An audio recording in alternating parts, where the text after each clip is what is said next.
بسم اللہ الرحمن الرحیم۔ سیدنا ابو ہریرہ رضی اللہ تعالیٰ عنہ بیان فرماتے ہیں کہ ایک آدمی نے رسول اللہ صلی اللہ علیہ وسلم سے اپنے دل کی سختی کا شکوہ کیا۔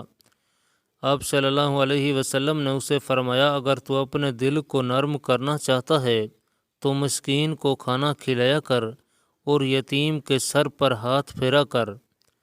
سیدنا ابو ہریرہ رضی اللہ تعالیٰ عنہ سے مروی ہے کہ رسول اللہ صلی اللہ علیہ وسلم نے فرمایا، بے شک لوگوں کو سب سے زیادہ جہنم میں داخل کرنے والی چیز اجوفان ہے۔ لوگوں نے کہا، اے اللہ کے رسول صلی اللہ علیہ وسلم، اجوفان سے کیا مراد ہے؟ آپ صلی اللہ علیہ وسلم نے ارشاد فرمایا، شرم گاہ اور منہ۔ پھر آپ صلی اللہ علیہ وسلم نے فرمایا، کیا تم جانتے ہو کہ لوگوں کو سب سے زیادہ جنت میں داخل کرنے والی چیز کون سی ہوگی؟ اللہ تعالیٰ کا ڈر اور حسن اخلاق۔ سیدنا عقبہ بن عامر جہنی رضی اللہ تعالیٰ عنہ بیان کرتے ہیں کہ رسول اللہ صلی اللہ علیہ وسلم نے ارشاد فرمایا، دو غیرتیں ہیں، اللہ تعالیٰ ایک کو پسند کرتا ہے اور دوسری کو ناپسند۔